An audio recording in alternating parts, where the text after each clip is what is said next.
Hello, Mark. Hello, Victor. Hello, Ranjini Nona, Chandra family, and Sashini, Sanjeeva, Ada, Swan Mahatma, Patrice, Vimal Mahatma, lots of people. 22. So, you know, I have started recording this video because later when we do the screen sharing, I want people to read, be able to see what we are reading.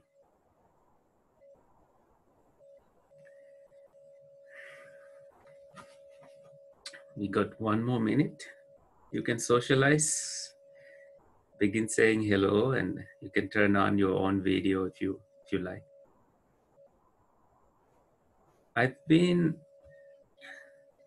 So there's a person joining named Siddharth every day, and I had no idea who that person is.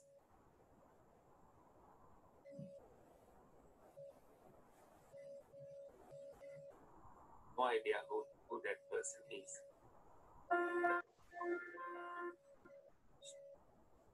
Bhante, I think one day he came to the temple for meditation one Monday to that Fonseca Center, as far as I remember. Excellent. So welcome, Siddhartha.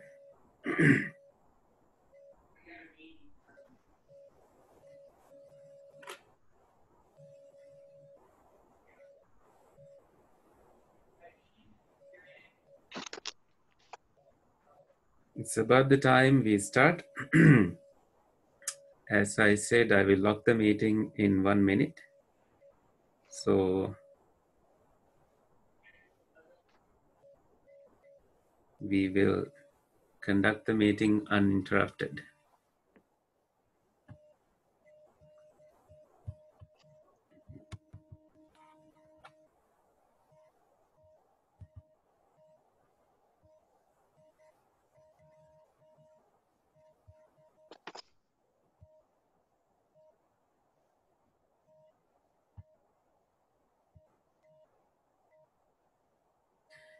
If you encounter any problem, I'm looking at the chat box, so you can send me a message and I will take a look at it.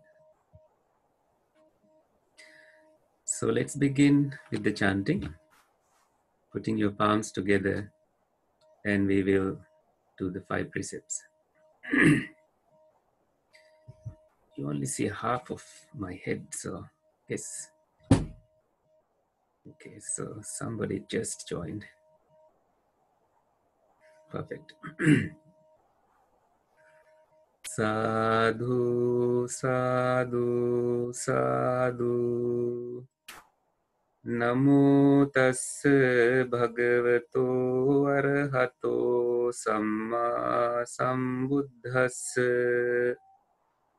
Namo tassa bhagavato arahato samma sambuddhassa.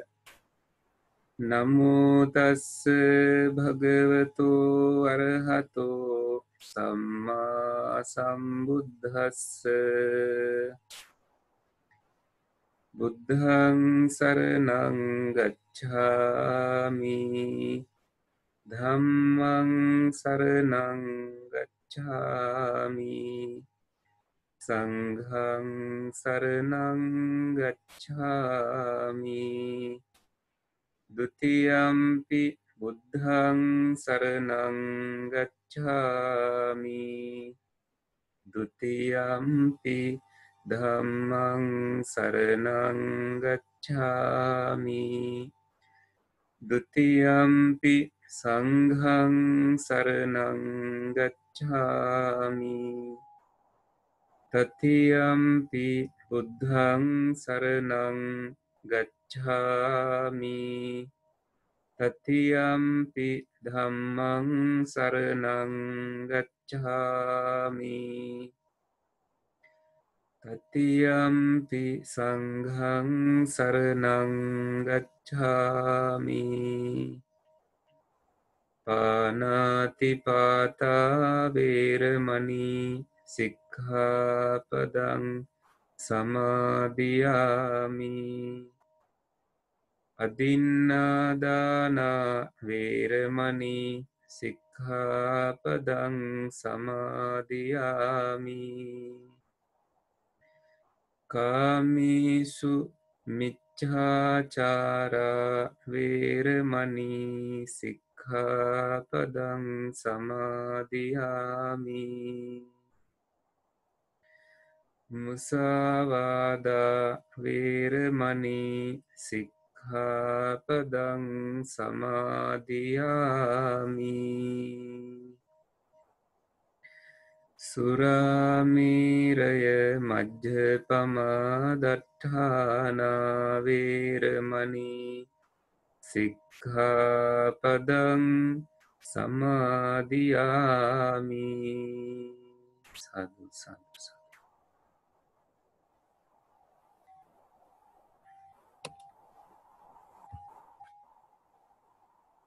Just added one more person.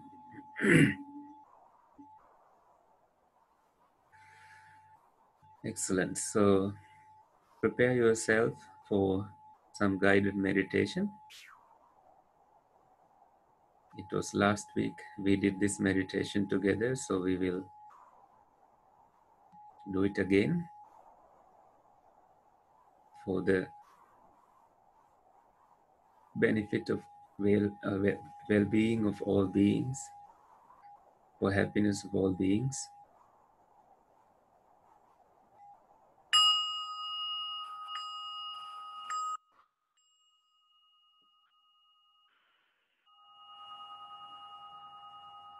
You may close your eyes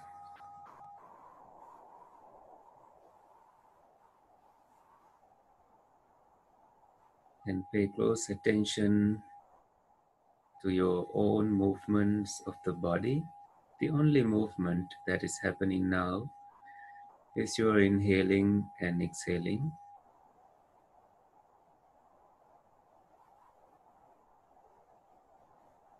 As you invite fresh air involuntarily,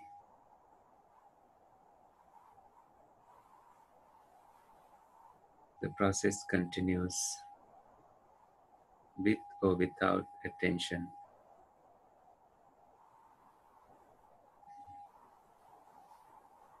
giving you a sense of being alive when you pay attention to it.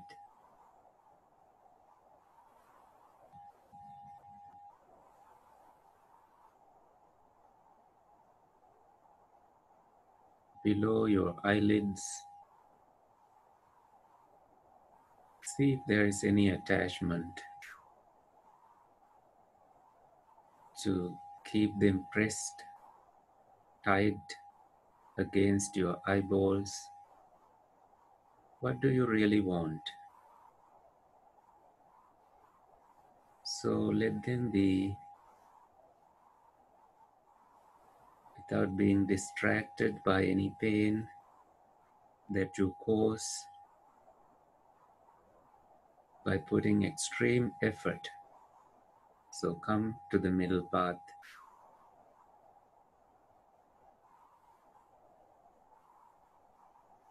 Notice the back of your head. Adjust if you have to.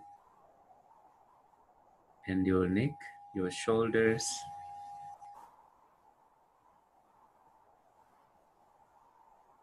Take a deep breath in.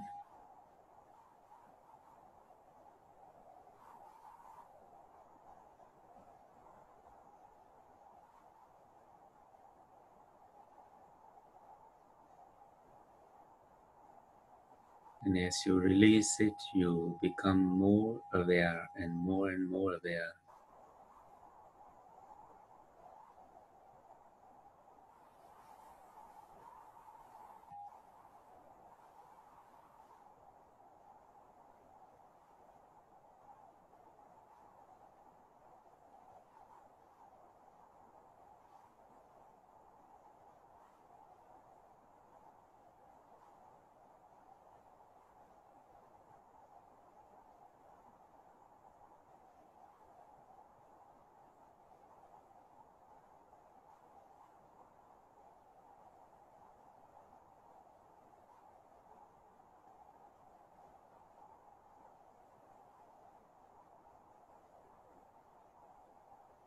Notice any desire to take a deep breath in, and you follow these instructions and clues from your own body besides my guidance.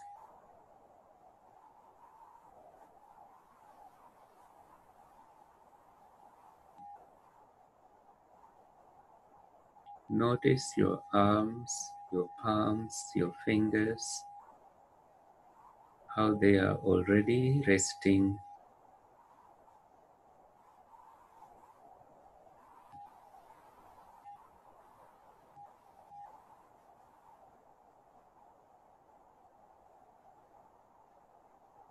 Also, the back of your head aligned with your spine,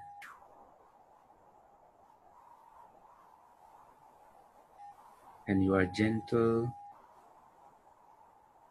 on that side of the body, seated comfortably. Adjust your posture if you have to.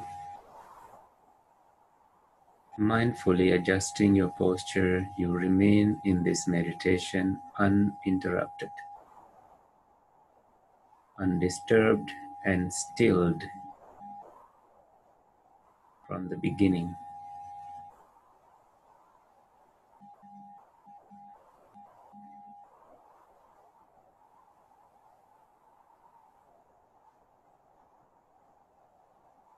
You are held by your own space where you are living.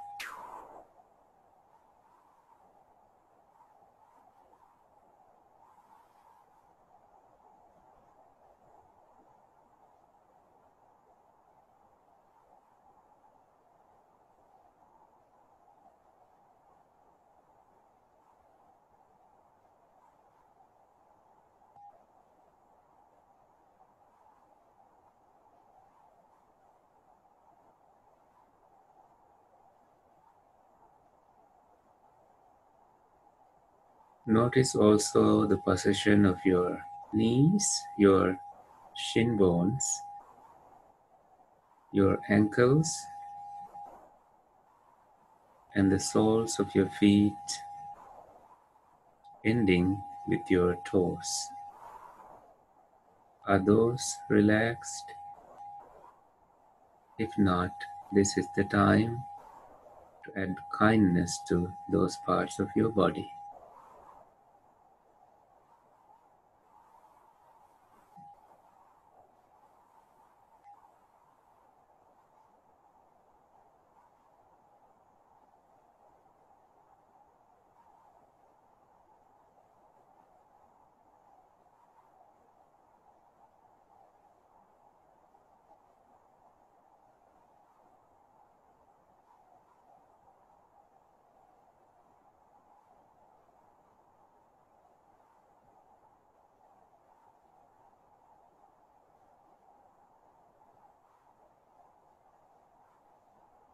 Whenever you feel comfortable, a little bit grounded, be happy where you are, wherever you are. No judgment needed. Judgments arise in your mind and they disappear in your mind.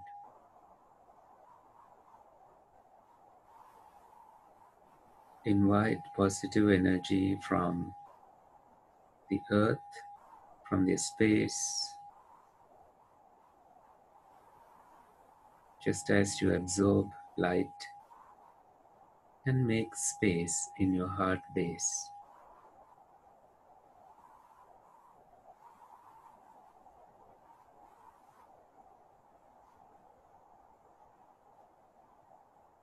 Seeing the positive side of this very experience, that you remain unplugged throughout the remainder of this meditation.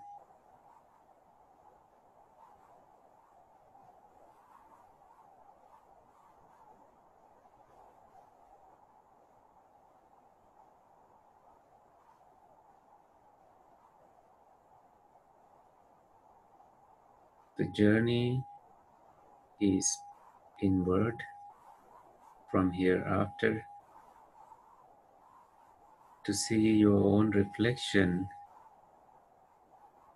on the surface of a stilled lake. You need to be stilled.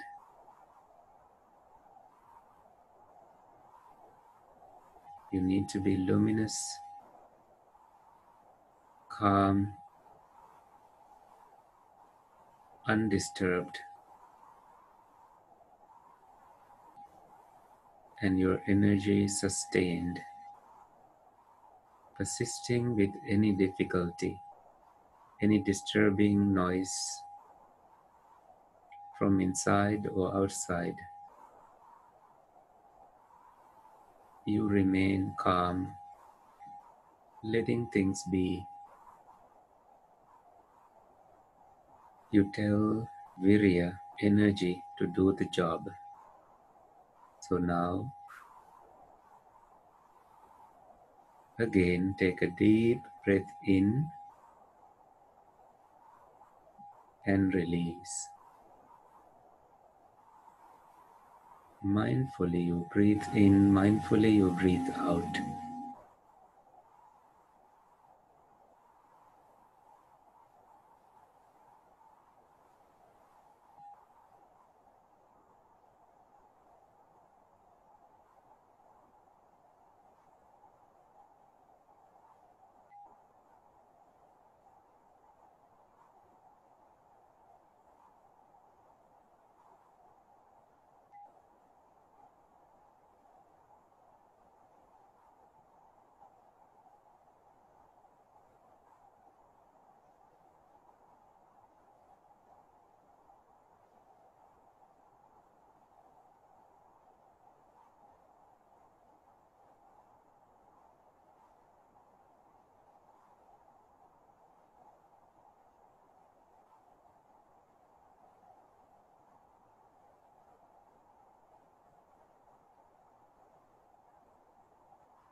Mindfully you breathe in, mindfully you breathe out.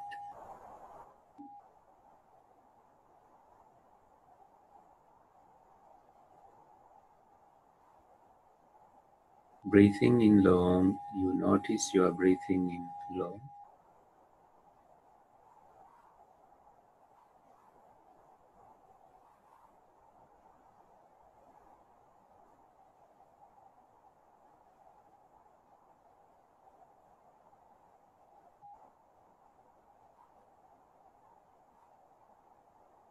Breathing out long, you are aware you breathe out long.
Breathing in short or long, you are aware as they happen.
From just the breathing, now you pay attention to your whole body.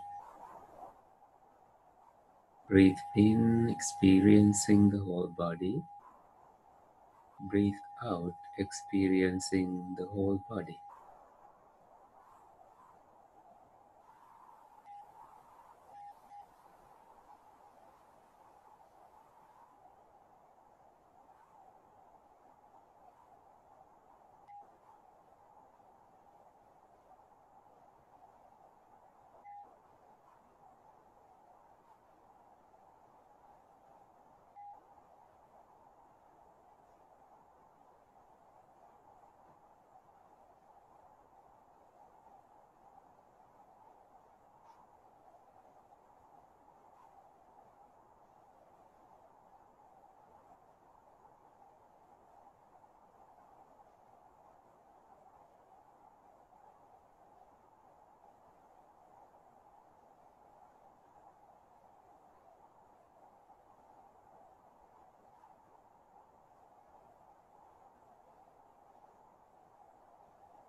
Breathe in, breathe out, tranquilizing the in-breath and out-breath.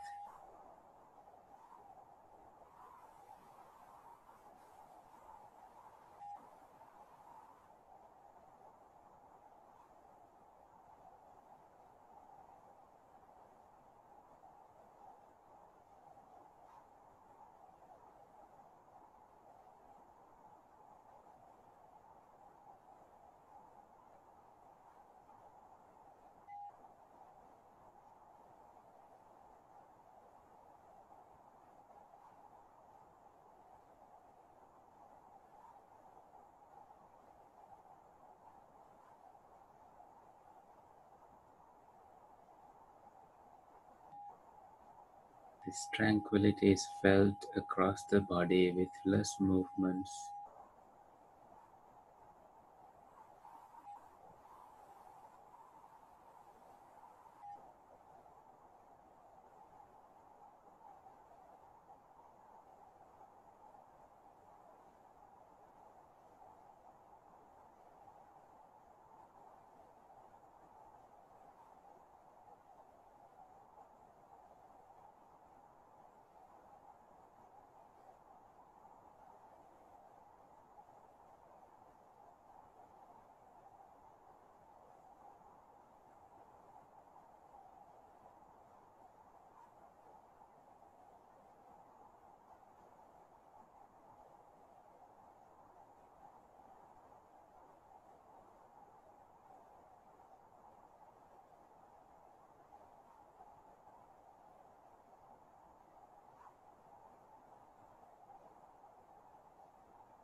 What you notice may be the mind,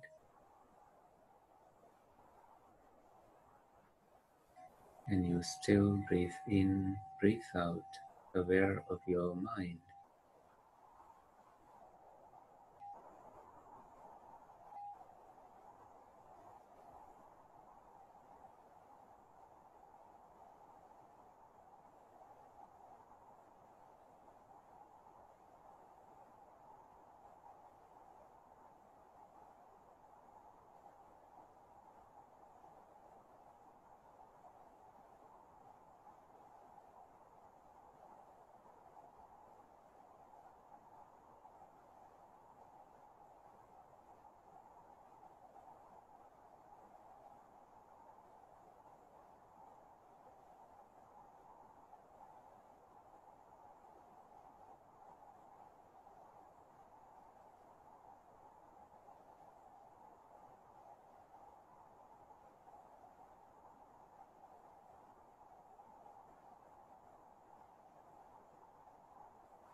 Gladdening the mind, to breathe in, breathe out.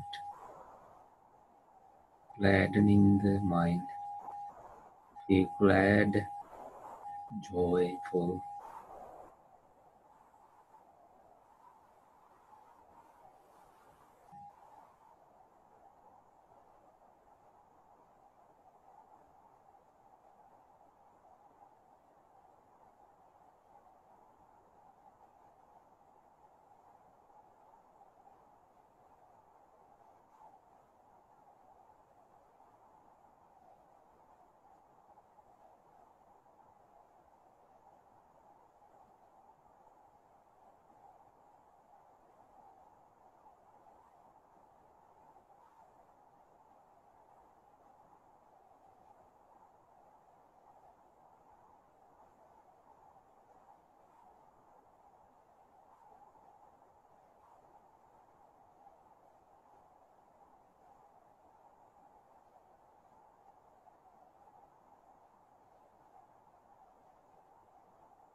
experiencing impermanence, that things that arise pass away based on six sense bases, internally and with external stimuli they arise as different consciousnesses arise: eye consciousness, ear consciousness, nose consciousness, mind consciousness, and they pass away.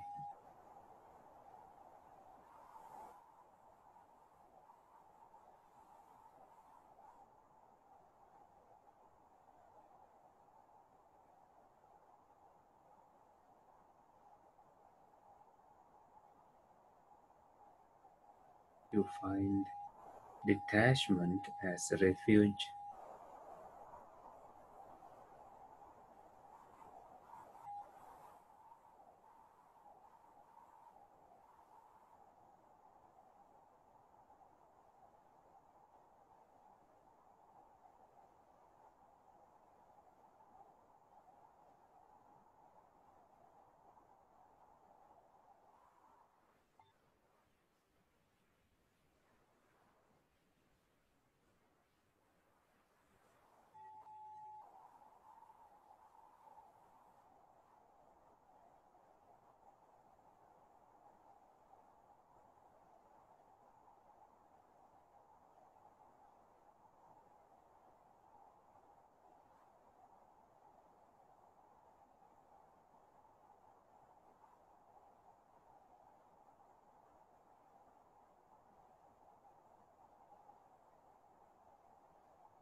If nothing arose,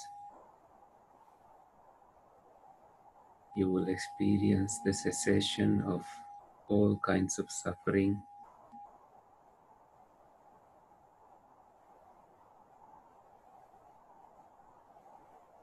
The continuity ends.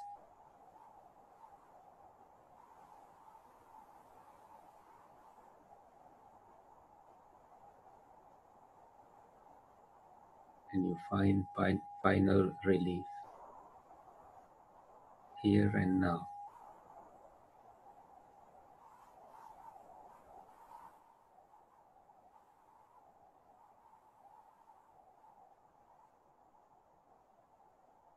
That is peaceful, that is sublime,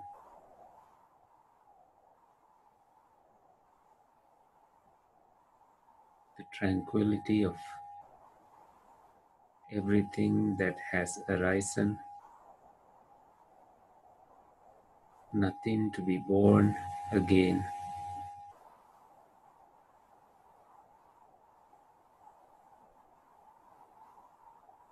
You find freedom.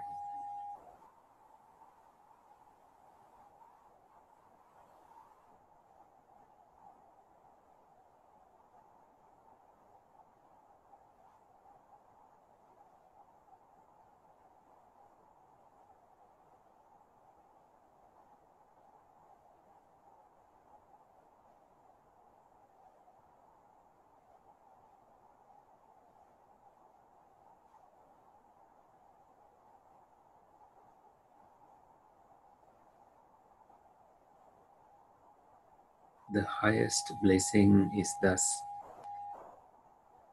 achieved by a noble practitioner when thoroughly practiced.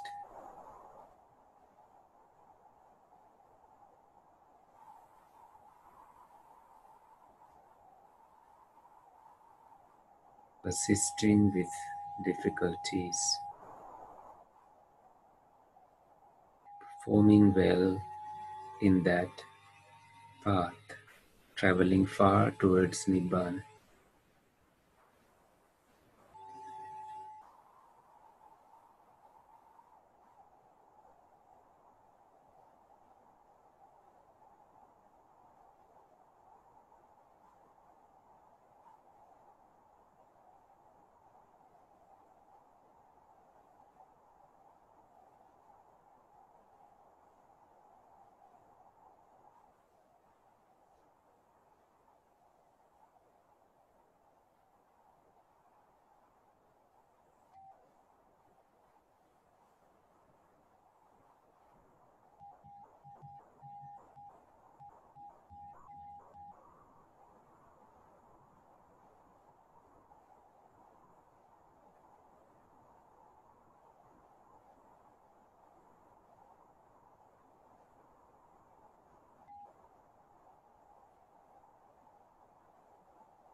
In a little bit, we will end this guided meditation.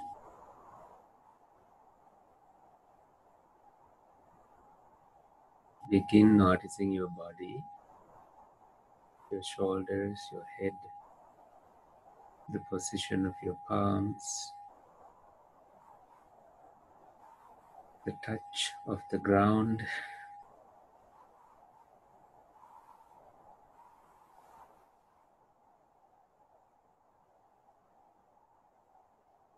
Now take a deep breath in to feel this body.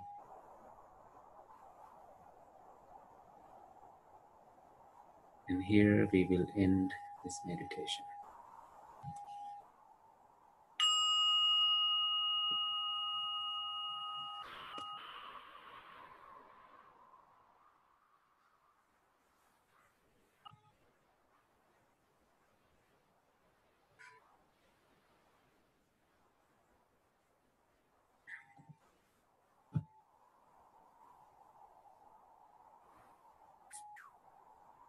Excellent. Notice that we end our meditation exactly the same time every Monday. It's usually 8:10 and around that time when we end the meditation. I think we are programmed that way. So I'm going to share the screen with you. I shared the sutra before starting the discussion. And here, so in that I kind of explained a few things about the sutra here.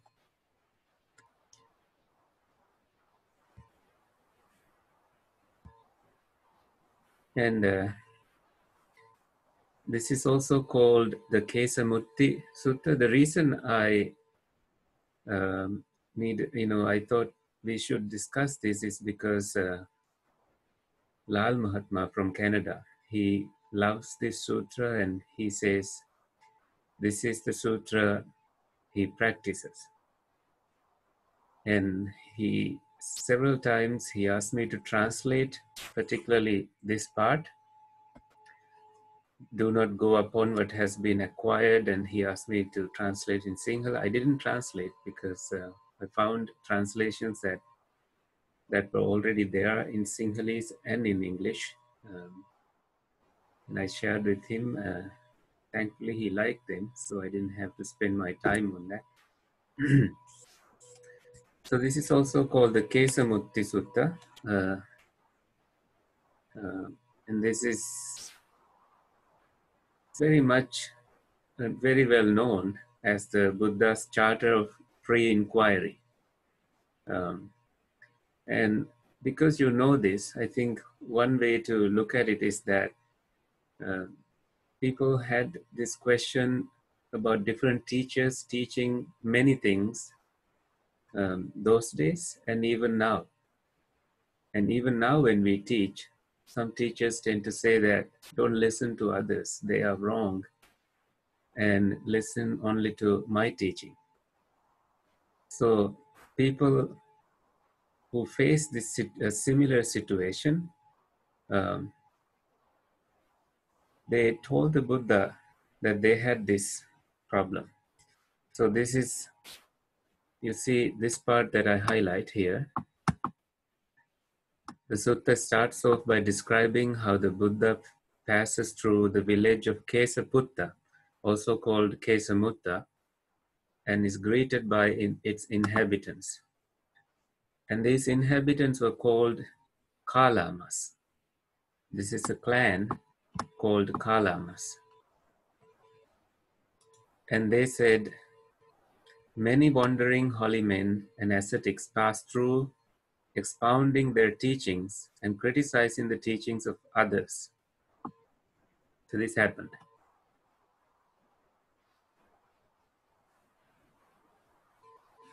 And then they asked, so whose teaching should they follow?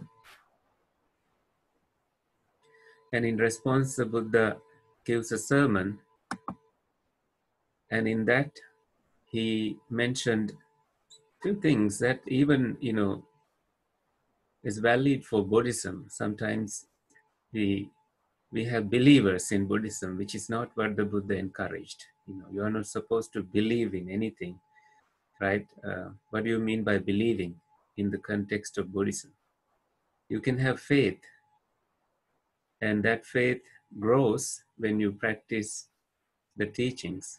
Then you understand it for your own, that without the help of anybody, you know that nobody can say otherwise, now that you have understood it on your own to some extent. And then you go exploring, inquiring further. And then these are the 10 things the Buddha says. Do not go upon what has been acquired by repeated hearing, which is called anussava. I don't see that part in the English translation, so I decided to use this part. So anussava is, so you hear it again and again. Anu has that effect, like you hear it again and again. And then you pass it on to different students, and then they pass it on to different students. And this, I think I forgot the complete story about the cat that was tied to a pole, and nobody knew why this has been done before, and the students of that teacher began doing that, and every generation now has a cat tied to a pole, and nobody knows why. And this is similar to anussava, that you heard it and it has been repeatedly told, and that way you accept it. Oh, this must be true. And the Buddha says, don't do that. And then know upon tradition, paramparā. So you can say he comes from a great tradition. His lineage is excellent. So I'm going to trust his teachings. And again, the Buddha says, don't do that, because it can be harmful to you. And know upon rumor, itikirā. Itikirā is like iti, means this. Somebody says this, somebody says that. So the rumor says that he has psychic abilities, so I should follow him. And the Buddha says, don't do that. Ajahn Chah's story about somebody really, visiting the monastery when Ajahn Chah was ready to give a talk, and it rains heavily as this person was approaching, and they were driving towards the monastery, and the car got stuck in mud. And, this monk appeared, and he was Ajahn Chah. And this monk helped them to push the car forward. And when they approached the monastery, they saw Ajahn Chah seated in that Dhamma hall and giving a talk. And they thought, wow, Ajahn Chah has psychic abilities. So this happened. And no matter how many times they were told that it was not Ajahn Chah, it was a cousin of Ajahn Chah who helped them at the car, they don't believe it, because they want to believe that Ajahn Chah has psychic abilities. And this monk went to Australia to Venerable Ajahn Braham's place and gave a talk about that this was him who pushed the car, not Ajahn Chah. But people love rumors. They want to believe that their teacher has these abilities, especially psychic abilities. So they want to believe that. So the Buddha says, don't go by rumors. And then the next one is know upon what is in a scripture. So the very word piṭaka-sampadāna. So piṭaka, even the Buddha's teachings are grouped into 3 piṭakas: Vinaya Piṭaka, Sutta Piṭaka, and Abhidhamma Piṭaka. And even then, somebody may change things, modify things, the way they translate. They will still say it's found in that sutta, in that piṭaka. And so that this was the tradition even then. The oral tradition was there, and they grouped them into different baskets. and then passed them on to different students, and they taught that, and they assigned it to other students, and then it went on and on for hundreds of years before it was written down in palm leaves in Sri Lanka. And here the Buddha saying, it may be true that it's written in a collection somewhere, in so and so cave, in Dunhuan cave in China, or some other place. And the Buddha says, just don't believe it. And then know upon surmise, takka hetu. Takka is like somebody reasoning. This is white and that's black, so you must believe it. So it's just like that. The Buddha has many times say that you can argue about different things, but that's not how Buddhism works. So the Buddha was a great debater. When he had to, he would argue with different people, and he sometimes he never had any fear using very strong examples. If you read, I think Brahmadanda Sutra or some other sutras where he ridicules people who divide others, like caste discrimination. It's never encouraged by the Buddha. It's against the Buddha's teachings to treat somebody by caste system. And he would use very many examples. And if you read sutras, you will find, he would say, for example, Brahmins at that time used to say, we are born from the Brahma's mouth. And the Buddha would ask, so you're saying Brahma's mouth is a birth canal? So he would ask things like that. So this would ridicule that kind of a teaching. They use that to say that we are born from the topmost place in somebody's body, so we are the highest supreme body in the society, and we should be respected. And even if a monk does that now, the Buddha would say that's the wrong way to go. So even I cannot go and say to you that I come from Buddha's tradition, so I deserve respect, and respect me, show respect to me, and that's wrong if I say that. And next one, know upon surmise. So we did that. The know upon axiom, which is like Naya, different methods. You can use formulas to prove and disprove things, and don't do that. The Buddhist teachings have this word Naya, Opanayika, for example, which has different entryways. You enter to, it's like going to a well, and you find different entryways to that well. Some are long paths, some are short. And but somebody would use this, just to convince others that this has been the method, therefore you should accept it. But if it doesn't work in your mind, you don't believe it. You don't follow it. Nor upon specious reasoning, akara parivitaka. So this is more than surmise. Reasoning, takka is also quite similar to that. Akara is actually different ways. And then parivitaka is more than takka, right? You see the word takka before with surmise, and now this is parivitaka. You bring strong arguments and philosophy to it. And then the Buddha says, don't believe it.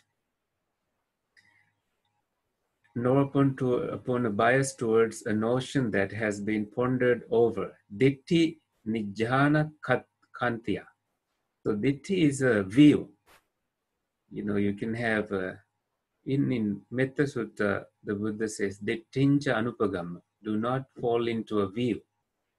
Especially one of the strongest views is the self-view, that I am so and so, and I am this, I am that. And when you have an ego built like that, it can be harmful to your own path and progress, and you will not see anything beyond. And the Buddha says, don't do that. and then know upon another's seeming ability. Babba rupataya. The word babba comes from bhavya, right? So something, some ability to somebody. You will say, he's able to do this, he's able to do that, he's a great orator. So he's skilled in that, he's skilled in this. And the Buddha says, don't fall into that. You know, even in the society, you know, some YouTubers and sometimes great speakers become instantly popular, like popcorn, and then they disappear. And there is a huge following for them, and then they get disappointed. If you just listen to that, this teaching of the Buddha, you wouldn't fall into that trap. You would wait patiently, you know, put everything into a span, you know, timeline, and understand accordingly. And then, nor upon the consideration, the monk is our teacher. Samano, the monk. No means our. Garu, teacher. This monk is our teacher. So we should accept anything he does, not criticize him. And this, I think, is highly discouraged by the Buddha. But there are ways when you want to, you're not criticizing. If you want to help somebody in a compassionate way, your approach will be different. But in terms of accepting teachings, you are not going to go to that monk and say, or to his students and say, oh, your teacher is excellent. And he's our teacher as well. So whatever he says, we accept it. But the Buddha says, don't do that. And then the Buddha gives this, you know, instruction here. Kalamas,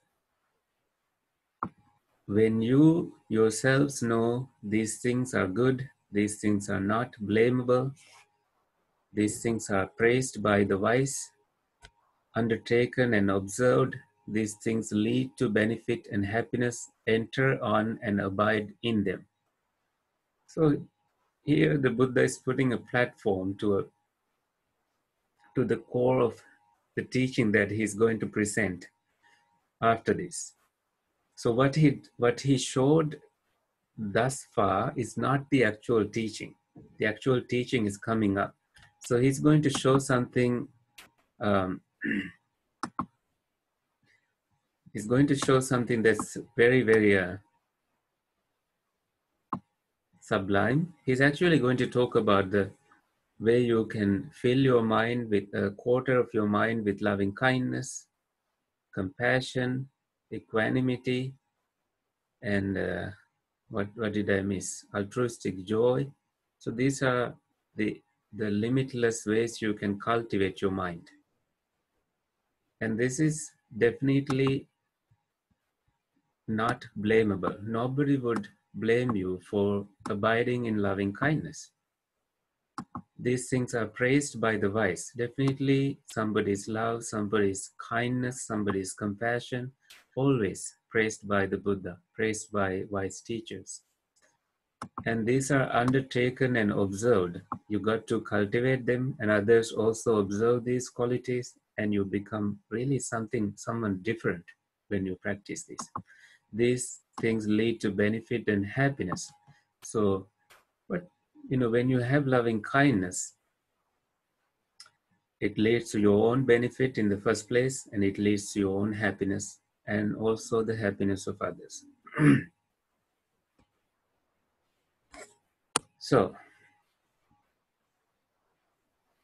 let me go to the sutra now. He's asking a set of questions, you know, from Kalamas here. Look at SC 14 here. What do you think, Kalamas? When non-greed arises in a person, is it for his welfare or for his harm? Non-greed, you know, greed, hatred, and delusion are highlighted here. When you are greedy, is it for your benefit? But here it's asking when you are not greedy. No, you're not greedy. You're not, you know, wanting to possess somebody, some person, or some wealth. You know, you are free from greed. And then the Buddha is simply asking that question, when you are not greedy, is it for your own welfare or is it for your own harm?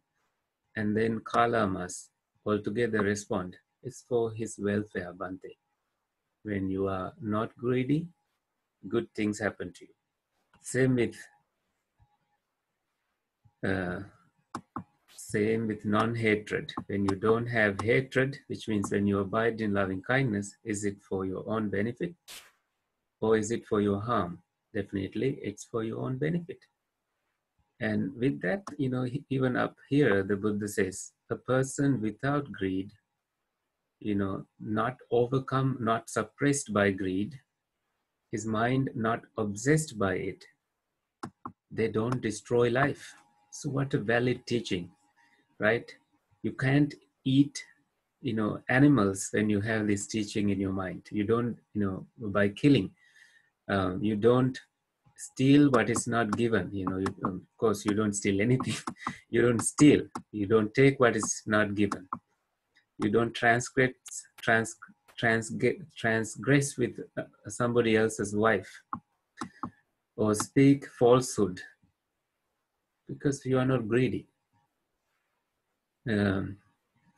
Nor does he encourage others to do likewise. You don't encourage others to do any of these bad things because you are not greedy.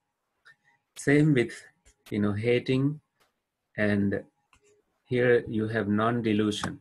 When your mind is deluded, a cloudy mind, full of delusions, fears and anxieties and lots of issues. When you are free from it, it's for your welfare.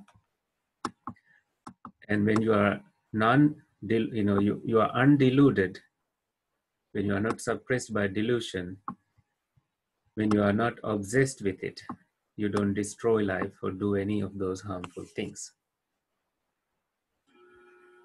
And then the Buddha is asking, so here's the real teaching in that Kālāma Sutra. What do you think, Kalamas? Are these things wholesome or unwholesome?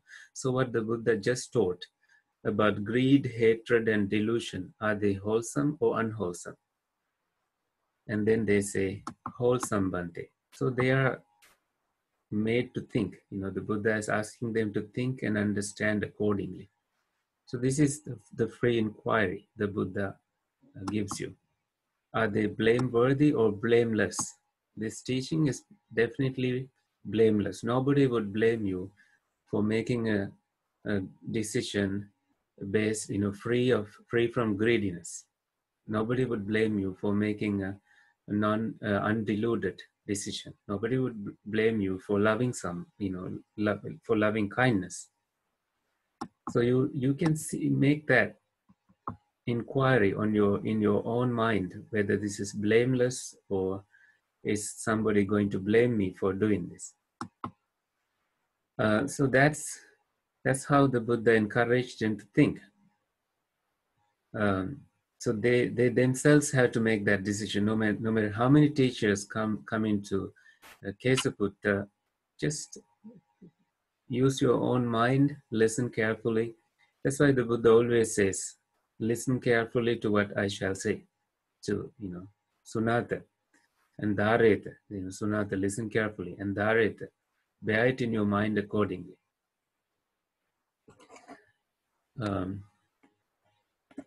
And then the Buddha again gives, that's why Kālāma, I say, do not go by oral tradition. Just use your own mind. And here's the best part in the sutra. This is the practice. If anybody says, Kālāma Sutra is my practice, this is the part that they should really look at.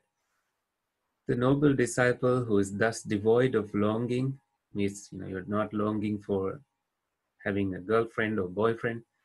When you are longing like that, you're very deluded. You can make a good decision. Devoid of ill will, you're not hating this and that. Unconfused. See, it's very important to have unconfused mind before you begin practice. Clearly comprehending, you can see it here. This is very important. Not just mindful, you are also clearly comprehending what arises and passes away in your mind. And then ever mindful, dwells pervading one quarter with a mind imbued with loving kindness, imbued with compassion, imbued with altruistic joy, mind imbued with equanimity. Likewise, the second quarter, the third quarter, and the fourth quarter. Thus, above, below, across, and everywhere. Uddang adhocha tiriyancha, right? Above is uddang, below is adhocha, tiriyang means across. You don't even have to name the beings. Like, it's just your mind filled with loving kindness, and you radiate that above and below and across and everywhere, and to ask to all beings as to himself. Just as you love yourself, you radiate it towards others. He dwells pervading the entire world with a mind imbued with equanimity, vast, exalted, measureless. Your equanimity cannot be measured, without enmity, without ill will. So nobody really practices equanimity that much. You know, if you remember, the third jhana is about equanimity, and fourth jhana is really mindfulness and equanimity. So when you sharpen your practice, sharpen your mind, you have your mind imbued with equanimity. Your mind becomes exalted, vast, measureless. You don't have a limit. Your equanimity is not for two people, it's for all beings. And you want everybody to experience that same joy that you experience, without enmity, without ill will. And that way, this noble disciple Kālāmas, whose mind is in this way without enmity, no enemies in your mind, without ill will. You are the person who's putting an enemy into your mind. You know, without ill will. You don't hate anybody for what they do. It's just their way. Undefiled. Your mind is so pure. Like in today's meditation, I asked you to observe your mind. And you might have wondered, how do I observe my mind? I don't really see it. I don't touch it. I don't feel it. But when your mind is pure, you know that it's undefiled. That's what you notice. And pure has won 4 assurances in this very life. So you are going to get 4 assurances in your life with this kind of practice. One of the assurance you are going to, this is very critical in these days. The first assurance, he has won you. This is a winning for you. The first assurance you are winning is, if there is another world, especially after death, if there is another world, if there is the fruit and result of good and bad deeds, say, don't do bad things, don't do good things, because there are results of this. If that exists, it is possible that with the breakup of the body, that you die one day, after death, you will be reborn in good destination in a heavenly world. So the Buddha is using the word if. He doesn't certainly say there is a next world here, because Kalamas were perplexed a little bit.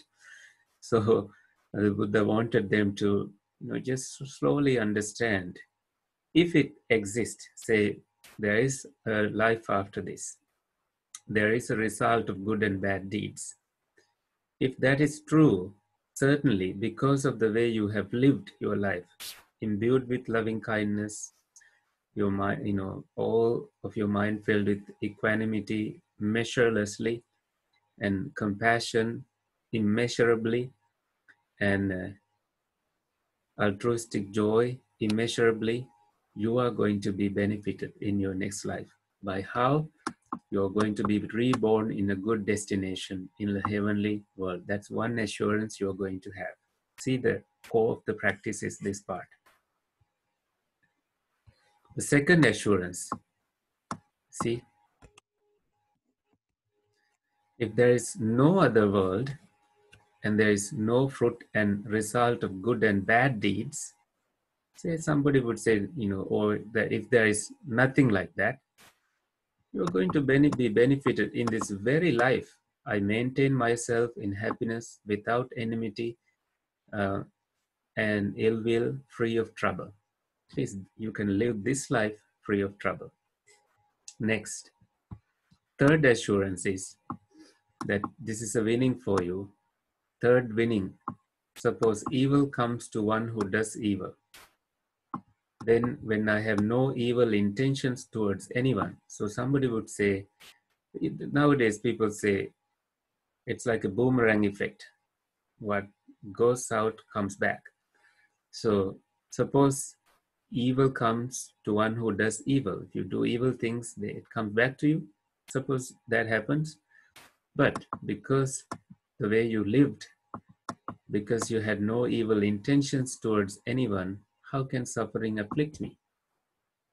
Even if somebody tries to afflict you with suffering, it doesn't afflict your mind because you are strong. Since I do no evil deed. See, the Kālāma Sutta is very much about loving kindness and how you can lead a life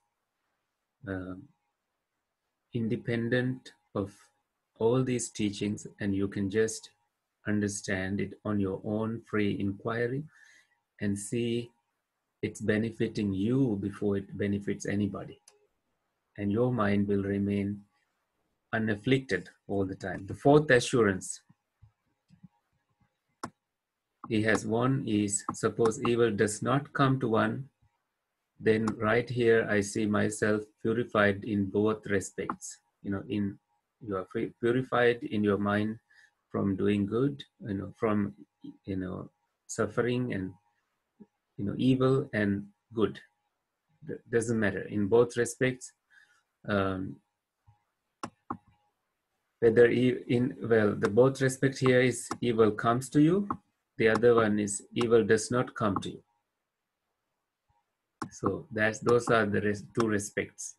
Evil comes to the person, bad things happen to the person who does bad things. Even then, you are unafflicted.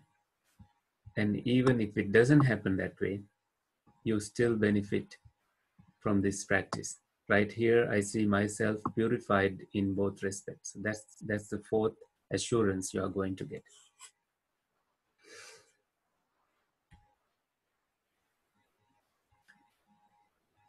So then they finally say they are delighted, So it is, blessed one, so it is. They were able to accept it.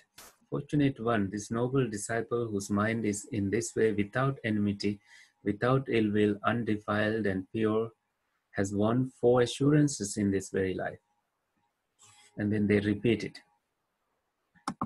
They say, this noble disciple Bhante, whose mind is in this way without enmity, without ill will, undefiled and pure, has won these 4 assurances in this life. And then what do they say?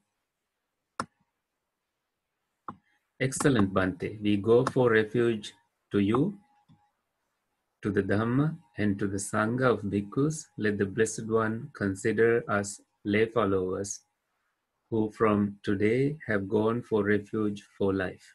This is how you become an upasaka. Upasaka meaning a lay follower. And they say, take us as your students, as your followers, which means they are willing to keep these monks, the Buddha, in their Kesaputta village for this simple teaching, but very profound teaching. You see, loving kindness has been given so much attention in the Buddha's teaching, so much priority in the Buddha's teaching. So this is what the Buddha actually did.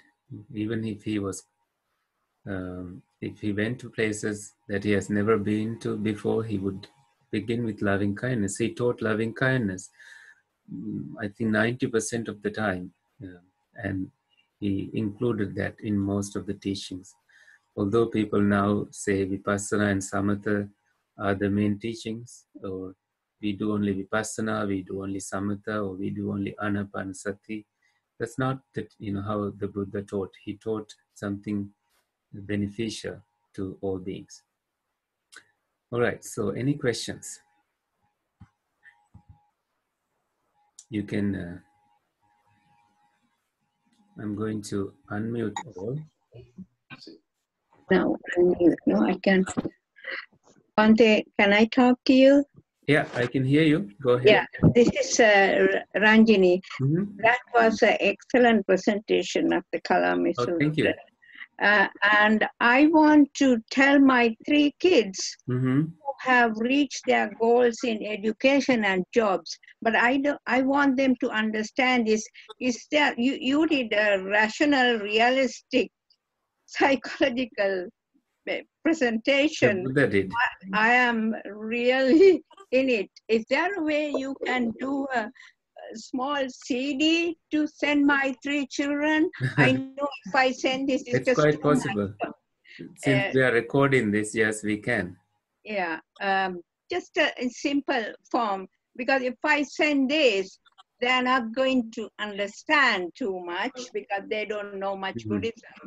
Mm-hmm. But you did an excellent presentation for Oh, you're anybody. very kind. Thank you. And yeah, thank you so much. Yeah, Thank you for that. Saranai. Buddha Saranai.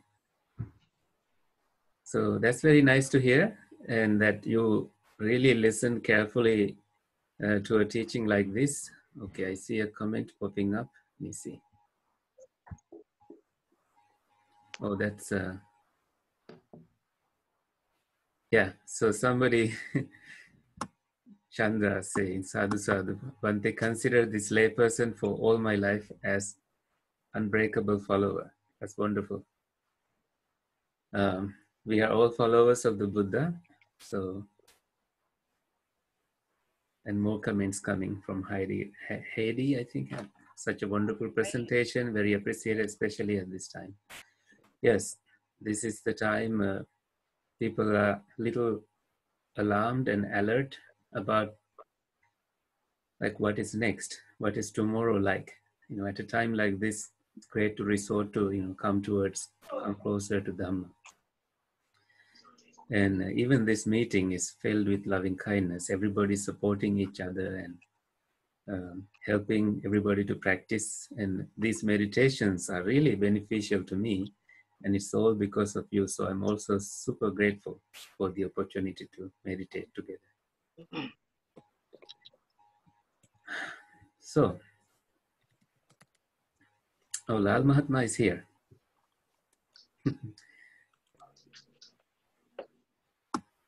So here he's asking a question.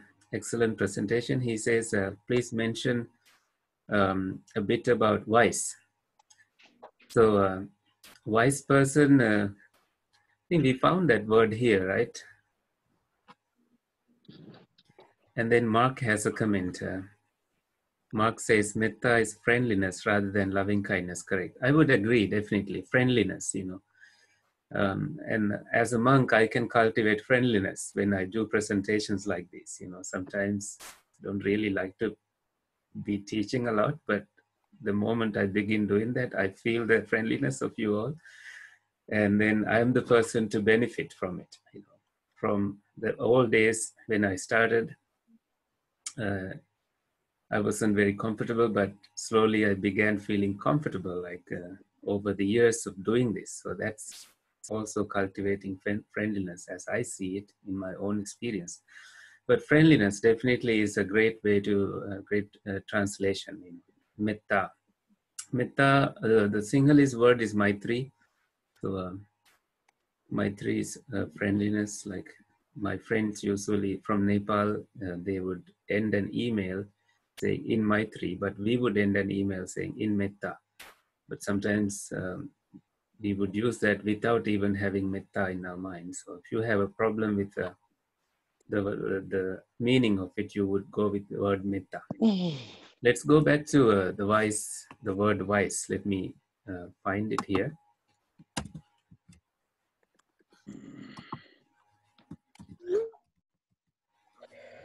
So these things are unwholesome. These things are blameworthy. These things are censured by the wise. So the wise here in this teaching, and then you find, and they encourage others to do, oh no, that's likewise, that's different. So this is the wise.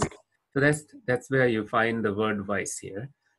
And censure, you know, things that are approved and disapproved. Usually you can take the Buddha as a wise person who sees things more than the way we see. And you would also carefully pick a teacher. I often tell people, when you choose a teacher, it's like getting closer to a flame. If you get, if you get too close, you get burnt. So if you get too far away, sometimes you don't really feel the heat of the flame. So sometimes when you get too close to any monk, you may lose faith by seeing how they do things, how they wear the robe, and how what they wear, not in public, and all that could affect your mind. So you don't want to do that. And it has happened to me. It has happened to others when I get too close to teachers.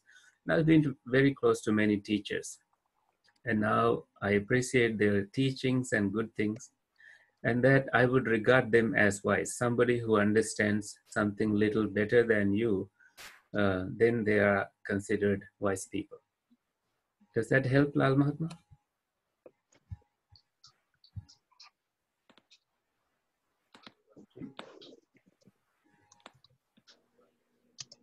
So Mark is asking, do I... Right. So let's end here.